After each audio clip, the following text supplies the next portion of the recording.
At 7:06 a.m., I was surrounded by police, firefighters, and environmental officers, all because I was installing a wheelchair access dock for disabled veterans. Behind them stood Janet Harwick, our HOA president, arms crossed, chin lifted like she'd personally caught a supervillain. "He's contaminating the lake," she screamed. "He's destroying community property. Community property." That's the moment I felt something shift. Because while she was busy weaponizing 911 to shut down a charity project, I knew something didn't add up.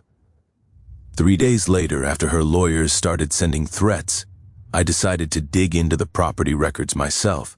I spent hours in the courthouse basement going through decades of documents, and what I found, let's just say this lake isn't what she thinks it is. What would you do if someone called the cops to stop you from helping veterans? Tell me where you're watching from, because this story ends with an entire community losing their lake access forever. Every morning at 6 a.m. I sit on my dock with coffee talking to Emma's framed photo about the therapy center we planned together. "Morning, sweetheart," I'd say, watching steam rise off the water. Today we start the wheelchair ramps. The smell of fresh-cut lumber mixed with coffee steam had become my daily ritual 3 years after losing the love of my life to cancer. Emma's dying wish haunted me in the best way possible. She wanted me to create an adaptive sailing program for disabled veterans, guys like my buddy Chuck, who lost his leg in Afghanistan, or Sarah Martinez, who came home with PTSD so bad she couldn't leave her apartment for months. Emma believed the lake could heal what war had broken.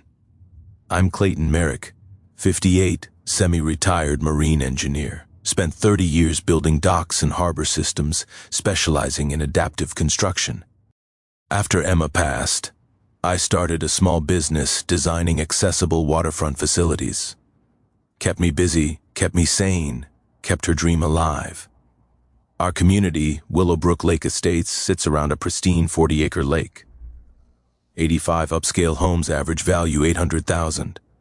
Every morning, joggers' footsteps echo on wooden dock planks, while loons call across misty water. It's the kind of place where the loudest sound is usually expensive gravel crunching under luxury SUV tires.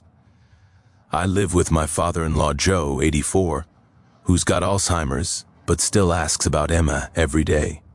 My daughter Sarah visits weekends from Chicago with the grandkids.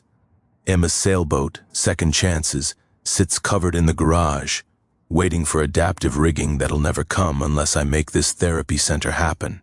That's where Janet Harwick enters our story.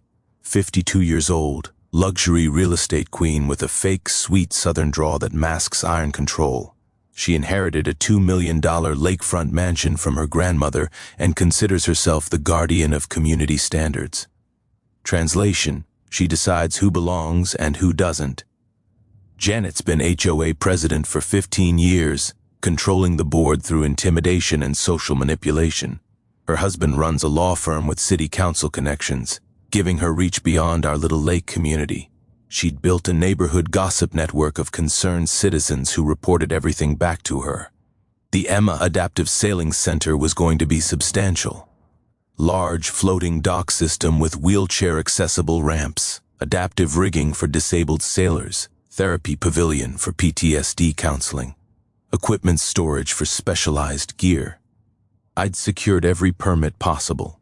Army Corps of Engineers approval, state environmental clearance, county building permits, even Coast Guard safety certification. But Janet viewed our lake as an exclusive country club. Emma's veteran program threatened to bring those people into her paradise. I didn't understand the depth of her prejudice until Monday morning, July 15th, at 7:15 a.m. I was installing the first dock foundation pilings when sirens shattered the morning peace. 3 sheriff's cruisers, fire department hazmat unit, state environmental inspectors, code enforcement officer, 12 officials in total, all because Janet had called 911. Her recorded emergency call, which I'd later use as evidence, went like this. This is Janet Harwick at 1247 Lakeshore Drive. There's a man dumping concrete and chemicals into our protected waterway. He's destroying the lake with illegal commercial construction. Send everyone, fire department, sheriff, environmental officers. Picture this. Me standing in work boots and safety vest, calmly showing valid permits to 12 officials, while Janet screams from her mansion deck in silk pajamas and a face mask. The diesel fumes from emergency vehicles mixed with the morning coffee I'd abandoned on my truck tailgate. The work stoppage order came despite my valid permits. My contractor abandoned the project, fearing legal liability. $15,000 in equipment deposits gone. The veteran group that had waited months for this program started questioning whether it would ever happen. Standing there watching emergency vehicles leave, I made Emma a promise. They want to play games with your dreams, sweetheart. Let's see how good they are at the rules they think they know. I had no idea I was about to discover something that would change everything. Janet's husband's law firm moved fast. By Wednesday, a process server knocked on my door during Joe's doctor appointment, serving legal papers in front of my confused father-in-law, who kept asking, "Why are the lawyers yelling at us?" The emergency injunction claimed unauthorized commercial development in a residential zone, environmental dam, age to a protected watershed, and demanded $1,000 per day in fines for each day of illegal construction. They wanted immediate project cessation and threatened to seize my property if I continued. The intimidation was calculated. The threatening letter got copied to all 85 neighbors, painting me as a reckless criminal destroying their precious lake. My contractor demanded a $5,000 kill fee to abandon the project. The adaptive equipment manufacturer canceled my custom order. $15,000 in deposits vanished like morning mist.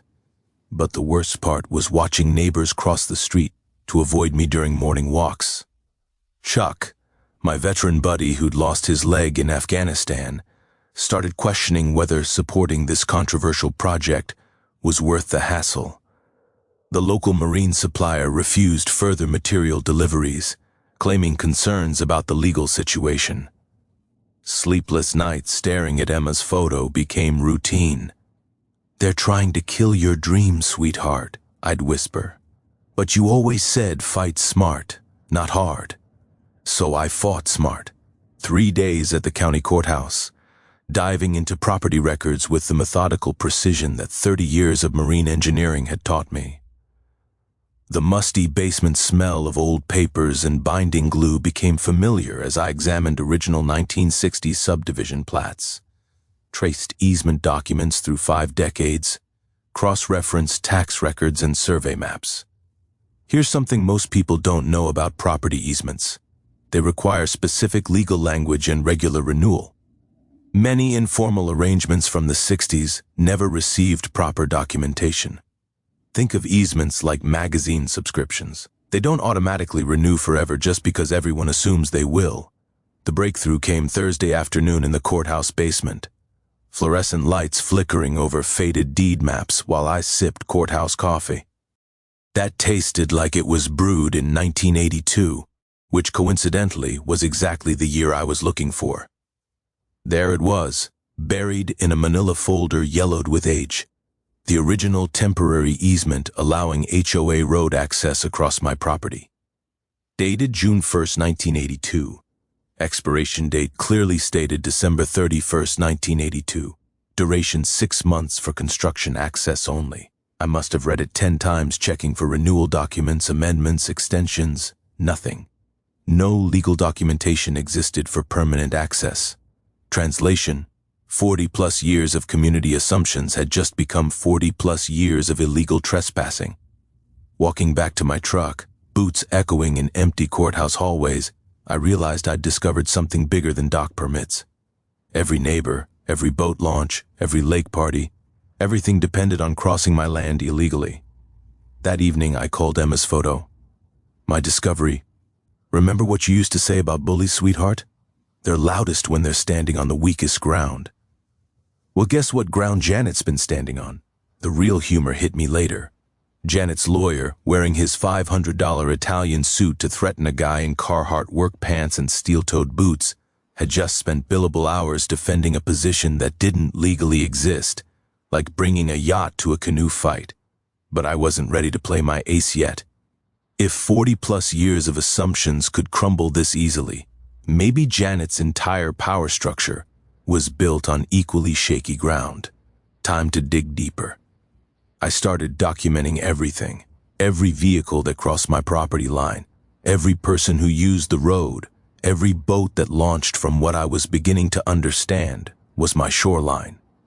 The security cameras I'd installed for protection were about to become evidence collectors for the biggest property rights case Willowbrook Lake had ever seen. Janet had declared war on Emma's Emery, thinking she held all the cards. She was about to learn that sometimes the guy in work boots knows more about property law than the lawyers in expensive suits. The next morning, I hired Meridian Land Surveying for a comprehensive property mapping. $3,500 I couldn't really afford, but Emma's dream was worth every penny. If Janet wanted to play legal games, I was about to show her what an engineer with time, motivation, and a courthouse full of records could accomplish. "Game on, Janet," I whispered to the morning mist. "But you won't like how this one ends."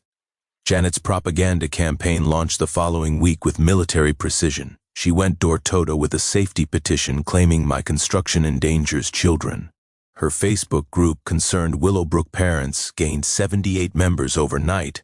Anonymous flyers appeared in mailboxes, showing before and after photos of supposed lake destruction, photoshopped images that would have made a Hollywood effects team proud.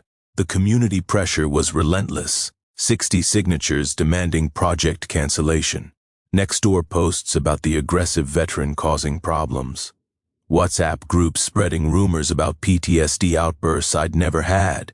Ring doorbell footage got shared claiming I was surveilling neighbors when I was just walking my property line. My business started suffering immediately. The marine supply store refused material delivery after receiving safety concerns from multiple customers. My insurance company questioned coverage for this controversial project. 3 potential clients canceled doc contracts after Googling my name and finding Janet's smear campaign. Personal isolation cut deeper than financial pressure. Morning joggers crossed the street to avoid my property. Grocery store conversations stopped when I entered. Even my daughter, Sarah, received concerned calls from Chicago friends who'd seen the Facebook. "Okay, posts. Dad, maybe you should just build somewhere else," she suggested during our Sunday call. The stress triggered my chronic back pain, old injury from my Navy days.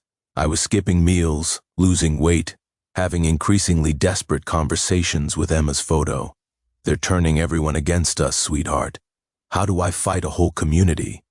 But I'd learned something in the Corps when under fire: gather intelligence and strike back harder. I hired Meridian Land Surveying, the best firm in the county. The surveyor's truck rumbled into my driveway Tuesday morning, diesel generator whirring as they began comprehensive property mapping. The survey process was fascinating to watch. GPS coordinates established exact property lines. Historical survey comparison revealed 60-plus years of boundary shifts. Metal detectors located original iron survey markers buried under decades of landscape changes. The metallic ping of survey stakes being driven into ground became the soundtrack to my counterattack. While surveyors worked, I installed a professional 16-camera security system covering my entire shoreline. Motion sensors along property boundaries, digital recording with cloud backup, remote monitoring via smartphone app. If Janet wanted to play games, every move would be documented in high definition. Thursday afternoon, the survey results arrived. I opened that manila envelope with shaking hands, and what I found inside changed everything. The HOA clubhouse sat entirely on my property, 15 feet over the boundary line. The boat launch ramp was 100% on my land. The community beach area was 60% unauthorized use of private property. Even their parking lot was 30% trespassing. Here's a legal principle most people don't understand. When you build structures on someone else's property, those structures legally become that landowner's property under something called the fixture doctrine. Translation: Janet's $200,000 clubhouse had just become my clubhouse. I laughed so hard that Joe came shuffling out from his afternoon nap asking what was so funny. "Just found out we own a clubhouse, Joe." He scratched his head. "When did we buy a clubhouse?" "We didn't, Joe. They built it for us." That evening, I spread survey maps across my kitchen table like a general planning an invasion. The crunch of expensive gravel under surveyor boots still echoed in my memory as I traced boundary lines with my finger. Every assumption this community had made about property ownership was wrong. The surveyor had asked me an interesting question. Who approved building a clubhouse on your land? My answer: same people who approved crossing my property for 40 years. Nobody. But the survey revealed something even more significant. Not only was the road access illegal, but the entire HOA infrastructure violated my property rights. Clubhouse, boat launch, beach area, parking lot, all built on land they didn't own, operated by people who'd never asked permission. I called my attorney, Maria Santos, a property rights specialist I'd found through the Veterans Legal Aid Network. Her initial consultation was eye-opening. "Clayton, you don't just have a case here, you have a slam dunk. The question isn't whether they're trespassing, it's how much compensation you're entitled to for 40-plus years of unauthorized use." Maria explained that I could potentially claim ownership of everything they'd built on my property, plus demand fair market rent for decades of illegal occupancy. We're talking hundreds of thousands of dollars in damages. That night, I had my first peaceful conversation with Emma's photo in weeks. Turns out fighting smart was the right choice. "Sweetheart, they've been so busy telling me what I can't do, they forgot to check whether they had any right to be here in the Firs. Place. The security cameras were already paying dividends, catching neighbors I'd never seen before using their beach on my property. Every trespass got time-stamped and saved to the cloud. Janet had declared war thinking she held superior firepower. She was about to learn that sometimes the quiet guy with engineering skills and a courthouse library card can outmaneuver lawyers, social media campaigns, and 40 years of assumed privilege. The best part, she had no idea what was coming. Janet's desperation led to physical escalation the following Tuesday. Her landscaper accidentally rammed my F-150 with his backhoe at 2 in the afternoon, causing $12,000 in damage to the truck bed and rear suspension. The operator claimed construction zone visibility issues, despite perfect weather and broad daylight. When I called Janet's husband's insurance firm, they denied liability faster than I could explain what happened. Act of God, they called it. Apparently their God drives heavy machinery and has terrible depth perception. The intimidation campaign escalated beyond property damage. Late-night phone calls with heavy breathing. Trash dumped on my driveway. Tire tracks through Emma's memorial rose garden. Her favorite flowers trampled by someone with expensive tires and a petty soul. Anonymous letters threatening consequences for troublemakers started appearing in my mailbox. The bureaucratic harassment was equally systematic. Daily code enforcement calls about noise violations when I hammered at normal hours. False reports to Veterans Affairs claiming I showed signs of mental instability and shouldn't be around other vets. Someone even tried to have Joe's care investigated for neglect, which broke my heart more than the truck damage. My credit rating faced threats from delayed contractor payments I couldn't make. Marine industry gossip labeled me that crazy veteran, drying up ferals from 30 years of professional reputation. The stress triggered my PTSD symptoms for the first time in years. Hypervigilance, insomnia, anger, flashes that scared me. But I'd learned something important in combat. When the enemy escalates, it usually means they're running scared. Janet's increasingly desperate moves suggested she knew her position was weaker than she'd admitted. Time to gather intelligence with military precision. I installed a professional security system using marine electronics expertise. 16 4K cameras with infrared night vision, motion-activated floodlights, digital recording with 30-day storage, remote monitoring via smartphone. If someone was playing dirty games on my property, every move would be captured in courtroom-quality detail. The camera system paid for itself within a week. At 2:47 a.m. on Friday night, motion sensors triggered recording of something that changed the entire game. Janet's landscaping crew was dumping lawn treatment chemicals directly into the lake from my shoreline. 50-gallon drums of fertilizer and herbicide being poured into the water Emma had loved. Illegal disposal to avoid hazardous waste fees. 4 crew members with clear facial recognition, license plates visible, chemical container labels readable in infrared detail. I watched the footage 3 times, feeling sick to my stomach.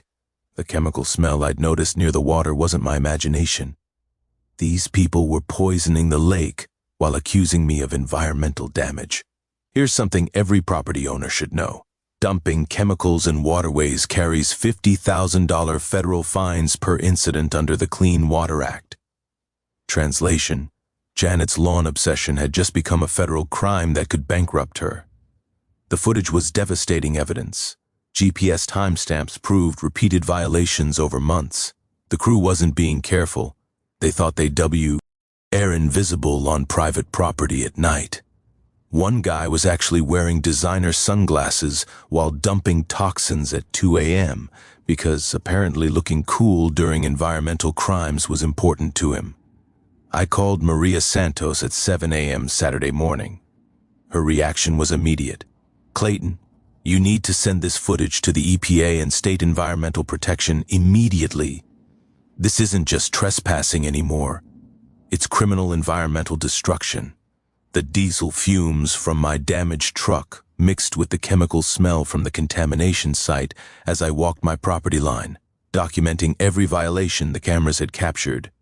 Electronic beeping from motion sensors had become the soundtrack to Janet's downfall. By Sunday evening, I'd compiled a comprehensive evidence package. Time-stamped footage of environmental crimes, audio recordings of threatening phone calls, photographic documentation of property damage, GPS tracking of trespassing vehicles. What started as a dock permit dispute had become a federal criminal case. The irony was perfect.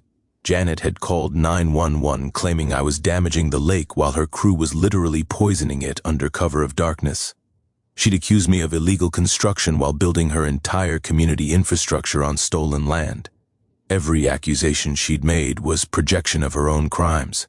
That Sunday night, I had the most peaceful conversation with Emma's photo since this whole mess started. They tried to destroy your dream by accusing us of things they were actually doing themselves, sweetheart. But you always said the truth comes out eventually. Well, it's about to come out in 4K high definition. I uploaded the environmental crime footage to secure cloud storage with 3 backup locations. If something happened to me, this evidence would still reach the authorities. Janet had chosen to fight dirty, but she'd picked T. The wrong veteran to mess with. The guy in work boots was about to teach the woman in designer sunglasses that some fights aren't won with money and social connections. Sometimes justice is served with security cameras, property surveys, and a complete understanding of whose land you've been poisoning for 40 years. Game on, Janet. But you're not going to like the rules I'm about to start enforcing. Armed with security footage and survey data, I returned to the courthouse for the deepest title search of my life. 3 days examining every easement document since 1960, cross-referencing tax payment records, studying adverse possession law requirements with the methodical precision Emma used to admire. I consulted with Maria Santos, my property rights attorney, who guided me through legal research that would change everything. Clayton, most people assume property rights, but assumptions aren't law. Let's find out what the actual documentation says. The research process revealed layers of legal complexity most homeowners never consider. Original subdivision plats, easement transfers, tax assessment records, adverse possession requirements, a paper trail stretching back 60 years that nobody in this community had bothered to verify. Tuesday afternoon in the courthouse basement that smelled like old paper and lost dreams, I found the document that shifted every balance of power in Willowbrook Lake Estates. The original 1982 easement wasn't just expired, it was specifically temporary, written for 6-month construction access only. The language was crystal clear. Temporary easement for subdivision road construction duration not to exceed 6 months from date of execution, automatically void December 31st, 1982. No renewal applications were ever filed. No legal documentation existed for permanent access. But here's the part that made Janet's position completely hopeless. Adverse POS. Eschen requires continuous property tax payments on the claimed land. The HOA had never paid a single tax dollar on my road access area. 43 years of unpaid obligations totaled $18,000 in back taxes. Legal precedent was absolute. Unpaid taxes void any adverse possession claims. Every court case Maria showed me confirmed the same principle. You can't claim someone's property while refusing to pay the taxes on it. The community impact was staggering. All 85 homes depended on this single road for lake access. No alternative route existed due to wetland protection regulations. Without crossing my property, the entire community was effectively landlocked from lake amenities they'd paid premium prices to enjoy. Here's a property law principle that shocked even me. Expired easements don't automatically renew like Netflix subscriptions. Translation: 40 years of assumptions had just become 40 years of criminal trespassing with zero legal basis for claiming access rights. Maria's explanation of my rights was jaw-dropping. Complete control over road access, authority to revoke permission immediately, no obligation to provide alternative access, criminal trespassing charges possible for violations. The community that had spent months calling me a criminal had been committing crimes themselves for 4 decades. Sitting in Maria's office, surrounded by law books and case files, I experienced the most profound power shift of my life. From defensive victim to strategic prosecutor, from guy being sued for dock permits to landowner discovering massive theft of property rights, the environmental violations provided perfect moral justification. Janet's crew poisoning the lake Emma loved gave me ethical authority to deny access completely. The bribery attempt demonstrated community leadership corruption. The harassment campaign showed their bad faith in any future negotiations. That evening, I spread legal documents across my kitchen table, like a general planning the decisive battle. Joe shuffled over, asking in his confused way, "What's all this paperwork, son?" I smiled for the first time in weeks. Justice Joe, 40 years late, but finally arriving.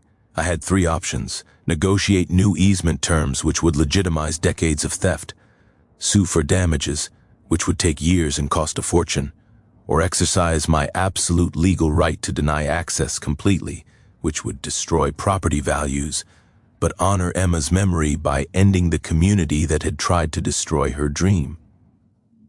Emma's photo seemed to smile as I explained the situation. "They wanted to play legal games, sweetheart. Turns out I know the rules better than they do." The choice was clear. Time to build something Emma would be proud of. The garage became my war room. Emma's sailing trophies watched over blueprint sketches covering every horizontal surface as I designed the most elegant trap in property rights history. If Janet wanted to destroy veterans' dreams using legal technicalities, I'd return the favor using engineering precision. The gate system design combined 30 years of marine engineering with pure strategic genius. 12 oot steel barriers on hydraulic pistons. Underground concrete foundations 8 feet deep. Remote activation via marine radio system. Battery backup for 72-hour operation. The same technology that lifts boat engines strong enough to stop 200 cars. Construction required stealth and misdirection. Welding custom steel frameworks during routine garage projects, while neighbors heard mysterious sounds, but couldn't see over my privacy fence. Pouring concrete footings during landscaping improvements that looked innocent from the road. installing hydraulic lines disguised as irrigation system upgrades. The spark shower from welding steel gate frames mixed with the hydraulic fluid. Smell during pressure testing. Coffee percolated constantly during late-night planning sessions while Joe shuffled around asking about all the noise. I'd explain just building a better fence, Joe. His confused response, awful fancy fence for keeping rabbits out. My reply, these are some pretty big rabbits. Maria Santos prepared comprehensive legal documentation while I built physical infrastructure. Quiet title action establishing absolute ownership, cease and desist notices for all 85 households, trespassing complaint templates, environmental violation reports for state agencies. The evidence compilation was devastating. 43 years of unpaid property taxes, survey maps showing exact boundary violations, security camera footage of chemical dumping, witness statements from environmental experts. The financial analysis was staggering. Real estate appraiser calculated exclusive lake access easement at $380,000 based on waterfront property comparisons. Clubhouse and amenities on my land, $200,000. Environmental damage compensation, $150,000. Total claim value, $730,000. But money wasn't my motivation. Emma's dream was. Ali recruitment happened quietly but effectively. The Disabled American Veterans Chapter supported the project with 15 adaptive sailing program participants ready to testify. Marine Corps Brotherhood provided character witnesses. Combat veterans offered security expertise. I hoped I wouldn't need. Environmental advocates joined enthusiastically. Lake Conservation Society documented pollution damage. Wildlife Rehabilitation Center cited habitat destruction from chemical dumping. State environmental lawyer offered pruno assistance for federal violations. 12 neighbors secretly supported me, but feared Janet's retaliation. Local marine businesses provided equipment. Adaptive Sports Foundation offered funding. Media contacts promised fair coverage when the story broke. The technical preparation was meticulous. Security cameras positioned to capture gate activation from multiple angles. Audio recording systems for all interactions. Drone footage capability for aerial perspective. Live streaming setup for real-time documentation. Timeline coordination focused on July 4th festival. Janet's annual community celebration that would become the perfect trap. 300 attendees expected, including residents and guests. Local news covering successful community spirit. County sheriff providing security presence. State environmental officers conducting follow-up lake inspection. The activation sequence was precisely planned. 2 p.m. festival peak. All vehicles parked in lakefront area on my property. Media present for community celebration coverage. Remote gate activation trapping the entire gathering. 28 seconds for full barrier deployment. Material sourcing required creativity and discretion. Marine salvage yard provided hydraulic components without questions. Steel fabricator cut custom gate panels for boat lift project. Concrete supplier delivered landscaping materials without suspicion. Electronics shop provided remote control systems for garage door upgrade. Testing was crucial and secretive. Gate deployment rehearsed 5 times during early morning hours. Remote control range verified from concealed positions. Camera angles optimized for maximum evidence capture. PA system volume calibrated for 300-person crowd. The hydraulic pump whirring during pressure tests became my favorite sound. Hydraulic systems use pressurized fluid to move heavy loads reliably. Marine-grade components resist corrosion and provide dependable operation under stress. Translation: the same engineering that powers yacht lifts was about to lift my community's assumptions about property rights. Legal documents were finalized and printed. Trespass notices personalized for each household. Police complaint forms completed. Environmental violation reports prepared. Media contact list included 12 outlets ready for the biggest property rights story in county history. Physical systems tested perfectly. Gate activation time 27 seconds. Remote control range 500 yards. Camera coverage 100% property perimeter. Emergency override. Manual hydraulic pump accessible from secure location. The night before July 4th, I sat in the garage surrounded by completed preparations, talking to Emma's photo one last time before execution. Tomorrow, your dream gets protected, sweetheart, and 40 years of theft gets ended. You always said justice delayed isn't justice denied if it finally arrives. Everything was ready. The community that had tried to destroy Emma's legacy was about to learn that some fights aren't won with money and lawyers. Sometimes justice is served with property surveys, security cameras, and an engineer who knows exactly whose land they've been stealing for 40 years. Time to spring the trap.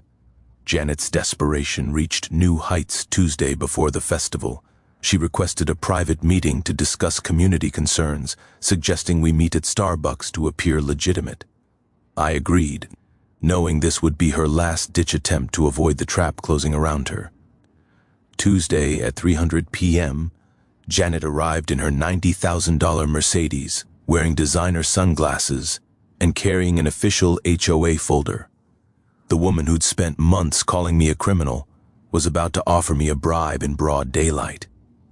"Clayton, we've gotten off on the wrong foot," she began with that fake sweet southern drawl. "The community appreciates your service. We'd like to offer a $25,000 community service award, plus a permanent seat on the HOA board. All you need to do is abandon this dock project and work with us on appropriate lake improvements." She slid a pre-written check across the table from something called the Community Appreciation Fund. Money that I'd later discover came from embezzled HOA assessments. The board position offer came with voting rights and a promise to drop all legal actions. She even suggested better-suited veterans programs elsewhere, as if disabled vets were contagious. I recorded the entire conversation on my phone, gathering evidence for criminal charges while maintaining my poker face. "Janet, that's generous, but Emma's dream isn't for sale. Besides, I've learned some interesting things about property lines and easements. Maybe we should discuss your club's legal status instead." Her face went pale beneath the designer makeup. "What do you mean?" "I mean, 43 years of unpaid property taxes kind of puts a dent in adverse possession claims, but we can discuss that later." I forwarded the bribery recording to the State Ethics Board, District Attorney's Office, and Veterans Advocate within an hour. The investigation triggered by my complaint uncovered corruption far beyond what I'd expected. $47,000 in HOA funds diverted to Janet's personal legal bills, landscaping contracts awarded to her brother without competitive bidding, community assessment money used for Janet's property improvements, false financial reports filed with State HOA Oversight Board. The woman who called me a criminal was running a sophisticated embezzlement operation. The ethics investigation created a domino effect. Show board members demanded immediate financial audit. Several residents hired private attorneys to investigate their assessments. The local newspaper received anonymous tips about corruption. Janet's husband's law firm began distancing itself from her actions to protect their reputation. Community division was becoming visible. 30% still supported Janet from fear of change. 45% remained neutral to avoid confrontation. 25% secretly supported M.E., but feared retaliation. Anonymous letters supporting the veterans program started appearing in mailboxes, though nobody would admit writing them. Legal pressure was building from multiple directions. State Ethics Board launched formal investigation. District Attorney reviewed bribery evidence. Environmental Protection Agency received chemical dumping reports. HOA insurance company threatened coverage cancellation due to criminal activity. While authorities investigated Janet's crimes, I completed final preparations for July 4th. Hydraulic gate system armed and tested. Media contacts alerted to community story developing. Veterans advocates prepared press statements. Environmental lawyers organized pollution documentation. The irony was perfect. Janet trying to look casual while offering a $25,000 bribe in a Starbucks parking lot, wearing sunglasses indoors and checking surroundings like an amateur spy. Ma'am, this is a Starbucks, not a John Lair novel. Thursday evening, I conducted final system tests under cover of routine maintenance. Gate deployment 26 seconds, remote activation from multiple concealed positions, camera coverage optimized for festival crowd documentation, PA system ready for community announcement. Janet's remaining power base was crumbling. Social manipulation couldn't overcome criminal investigations. Husband's legal connections were weakening under ethics scrutiny. Control of HOA board faced challenge from angry homeowners discovering embezzlement. Financial resources were frozen by state investigation.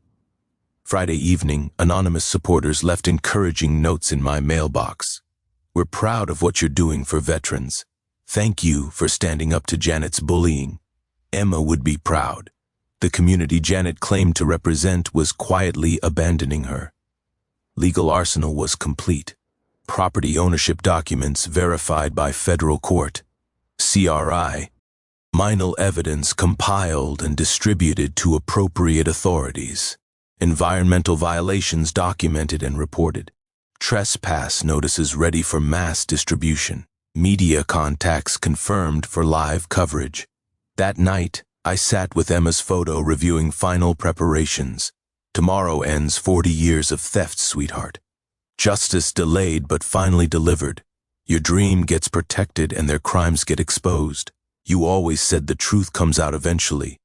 Well, it's about to come out in front of 300 witnesses. Both sides were positioning for final confrontation. My side held legal ownership documentation, criminal evidence, community support from veterans, environmental moral authority, and media sympathy. Janet's side faced criminal investigation, financial fraud charges, environmental violations, and crumbling community support. July 4th would decide whether Emma's dream lived or died, whether 40 years of property theft continued or ended, whether justice or corruption ruled Willowbrook Lake. The trap was set. Time to see who really owned this land. In her final desperate gambit, Janet made the tactical error that sealed her fate. Friday morning, she called the state environmental agency with an emergency report claiming I was dumping toxic materials in protected watershed and demanding immediate investigation to protect public water supply. And the Department of Environmental Protection responded with full force. 8 officers in white containment suits, air quality monitors, water testing equipment, media alerts about environmental emergency. News helicopters circled my property, while neighbors gathered to watch the hazmat spectacle. Janet positioned herself for TV interviews, wearing her best concerned citizen expression, while describing the immediate threat to community safety I supposedly represented. Social media exploded with speculation as white-suited investigators swarmed my dock construction site, but I'd anticipated exactly this move. My environmental allies were ready with perfect counter-evidence. Dr. Sarah Tatum, marine biologist, provided expert testimony. Lake Conservation Society offered independent water testing. Environmental lawyer presented my perfect compliance record. Adaptive dock plans demonstrated superior environmental protection measures. When hazmat officers requested evidence, I provided security camera footage showing chemical dumping from Janet's crew. Water quality tests revealed pollution exclusively from Janet's shoreline. Professional environmental impact study proved my construction actually improved water quality. Emma's memorial garden was filtering runoff better than expensive engineered systems. The investigation's reversal was swift and devastating. Hazmat team found 0 contamination from my construction while discovering multiple chemical violations from Janet's landscaping operations, illegal pesticide runoff from HOA grounds maintenance, banned chemicals used within lake proximity, and direct violation of federal watershed protection laws. Janet's landscaping company faced catastrophic exposure, operating without required hazmat permits for 3 years, dumping prohibited chemicals directly into watershed, falsifying waste disposal records to avoid fees, using banned pesticides that hadn't been legal since the 1990s. Criminal escalation followed immediately, $200,000 in federal EPA fines, Janet personally liable as property owner who hired unlicensed contractors. Criminal charges possible for knowing environmental violations. Federal involvement due to watershed protection status, triggering interstate commerce regulations. The media spectacle backfired spectacularly. Hazmat investigation validated my environmental compliance while exposing Janet's crimes. TV news broadcast chemical dumping footage to stunned viewers. Environmental advocacy groups shared my story across social platforms. Veterans organizations rallied behind the adaptive sailing project. Janet got caught on camera arguing with environmental officers, while hazmat-suited investigators bagged chemical evidence from her property. The visual contrast was devastating. Concerned citizen versus criminal parlor, disabled veterans versus wealthy hypocrite, environmental protection versus profit-driven destruction. Social media explosion was instantaneous. Ring doorbell footage of midnight chemical dumping went viral within hours. Environmental advocacy groups shared my story nationwide. Veterans organizations mobilized support across multiple states. HOA abuse prevention organizations adopted my case as prime example of corruption. Community tension reached breaking point. Pro-Janet faction shrank to 20%, mostly wealthy retirees terrified of change. Neutral residents tilted heavily toward me after environmental revelations.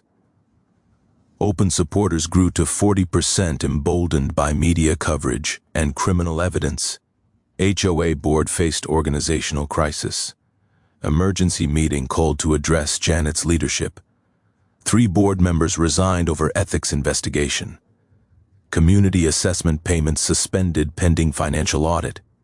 Legal counsel withdrew representation due to conflict of interest and criminal implications. Friday evening, I conducted final festival preparations while news vans lined my street. Legal documentation organized for mass distribution.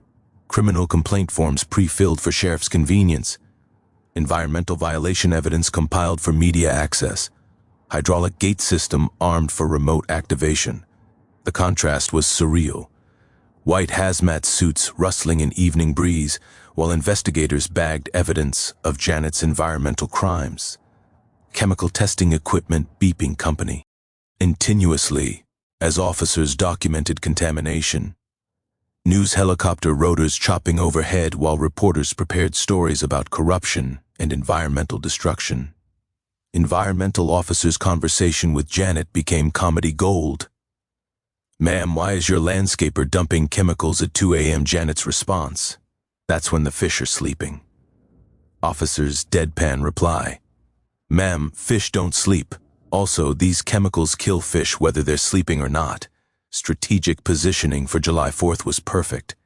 I held complete legal vindication, environmental moral authority, media support and documentation, government agency backing, and community sympathy majority.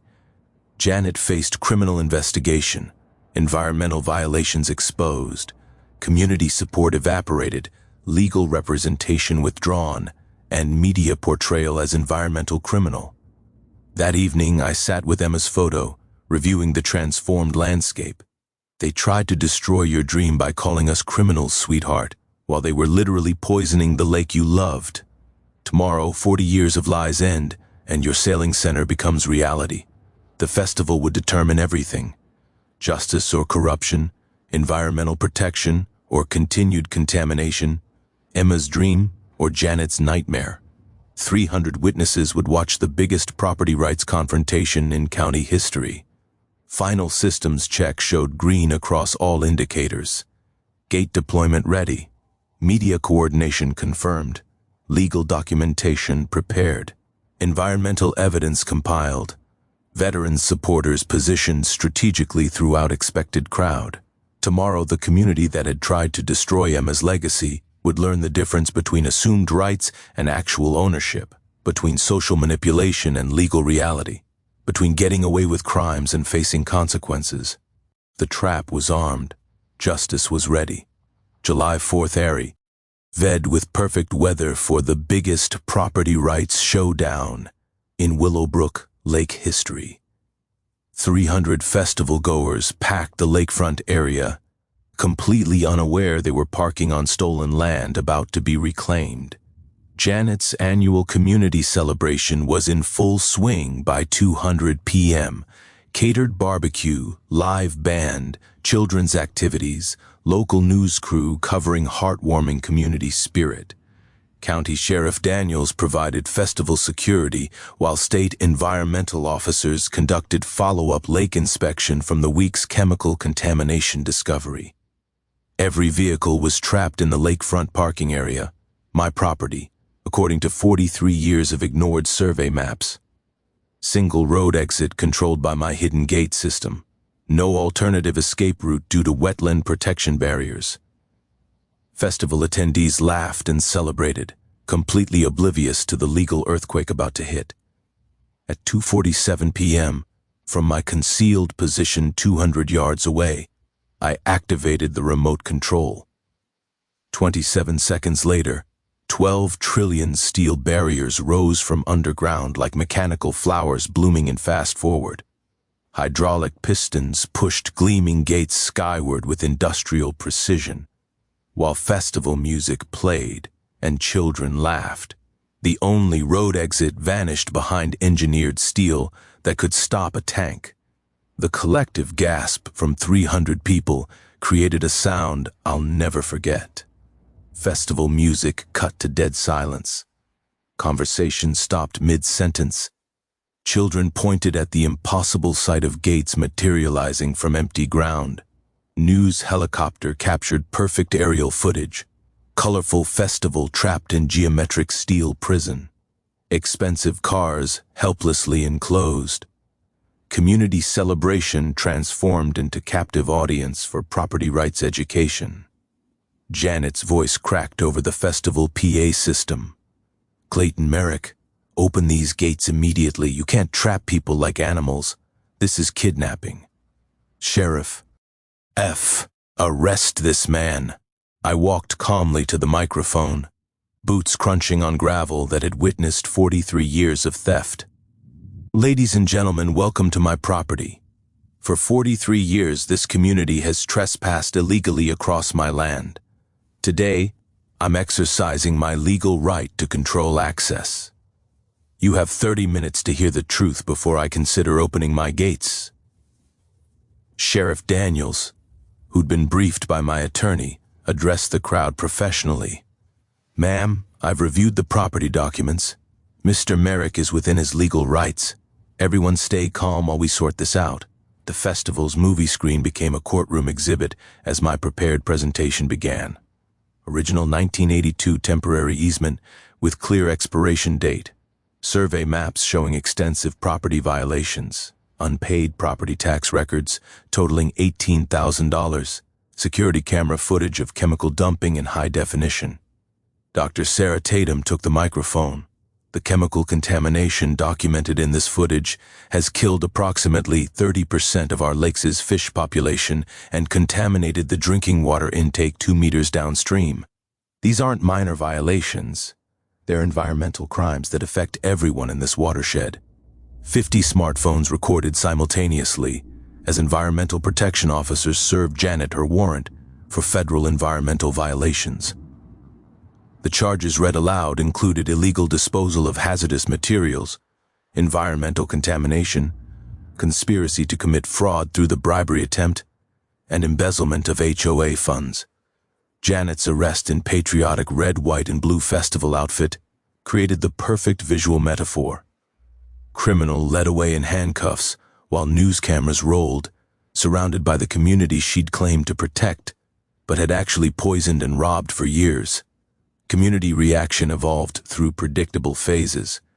Shock and disbelief for 5 minutes. Anger and edema. NDS for gate opening for 10 minutes. Understanding as evidence sank in for 15 minutes. Acceptance and recognition of my rights after 25 minutes of education. 30 residents publicly apologized. We had no idea Janet was poisoning our lake. Your dock project will help heal the environmental damage. We should have supported the veterans program from the beginning. But my decision was final. This community spent 43 years taking what wasn't theirs and calling it tradition. You poisoned the lake my wife loved and discriminated against the veterans she wanted to help. Your access to this property is permanently revoked due to criminal activity. Find another way to your lake. The gates remained closed. No negotiation offered. Criminal activity voided any easement claims. According to federal court precedent, property values would collapse, but Emma's dream would be protected from the community that had tried to destroy it. Live broadcast reached 2.3 million viewers nationwide. Environmental crime angle attracted national attention. Veterans advocacy groups shared widely across social media. HOA abuse prevention organizations adopted the case as primary example of corruption consequences. As the sun set over Willowbrook Lake, 300 people sat trapped in folding chairs and luxury cars, learning the hardest lesson in property law. Assumed rights aren't actual rights, and 43 years of getting away with theft doesn't create legal ownership. The mic drop moment had arrived, and justice was served with hydraulic precision. The federal court ruling was swift and absolute, permanent access revocation justified by criminal violations. 43 years of unpaid taxes voided adverse possession claims completely. Environmental crimes provided legal basis for denying easement renewal. My absolute property rights were confirmed at the highest level. No negotiation was possible. Criminal trespassing elim. Innated good faith basis for easement discussions. Environmental violations created liability I couldn't legally ignore. Bribery attempt demonstrated community leadership corruption. Legal precedent prevented forced easement under these circumstances. Court-ordered compensation totaled $550,000, $280,000 for unpaid easement fees over 4 decades, $150,000 for environmental damage restoration, $75,000 in legal fees and court costs, $45,000 for property damage from the intimidation campaign. The HOA dissolved immediately. Organization disbanded due to inability to provide lake access amenities members had paid for. Community assessments suspended permanently. Shared facilities like clubhouse and beach reverted to my ownership. Property maintenance responsibilities returned to individual homeowners. Property value collapse was devastating but deserved. Lakefront homes lost 40 to 60% value without lake access. 23 families forced to sell at massive losses. Real estate market flooded with former lakefront properties. Community infrastructure became individual responsibility without collective organization. 35% of residents sold within 6 months. Young families moved first, unable to afford the value loss.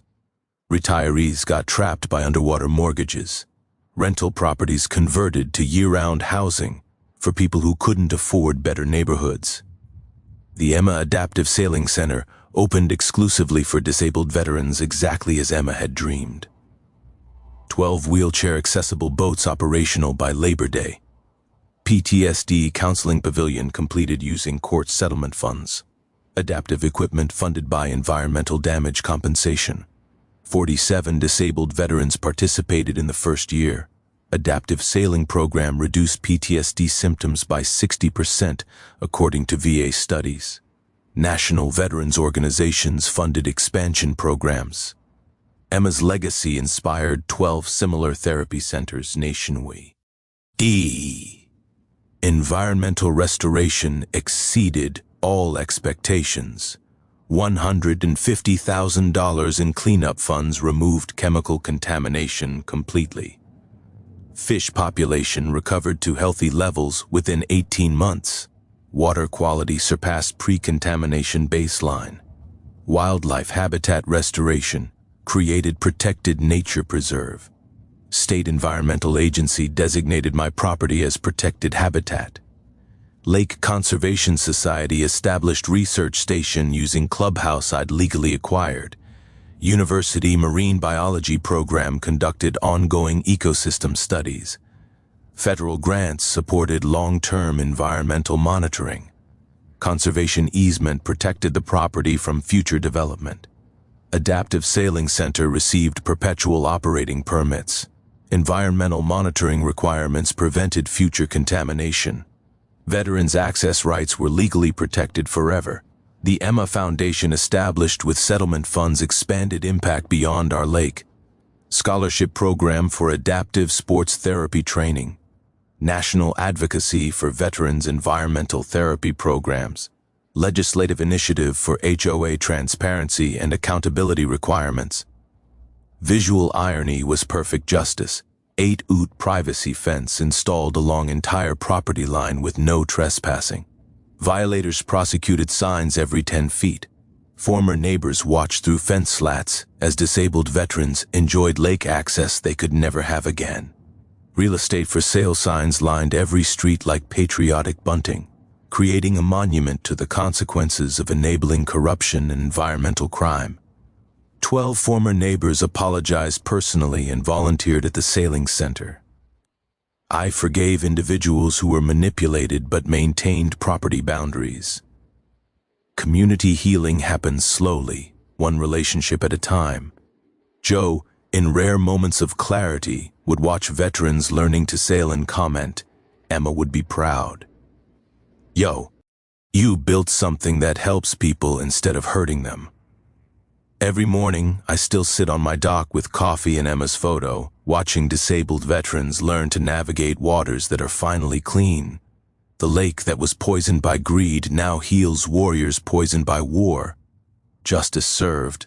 Promise kept. Legacy honored. The Sailing Center serves 30 to 40 veterans monthly.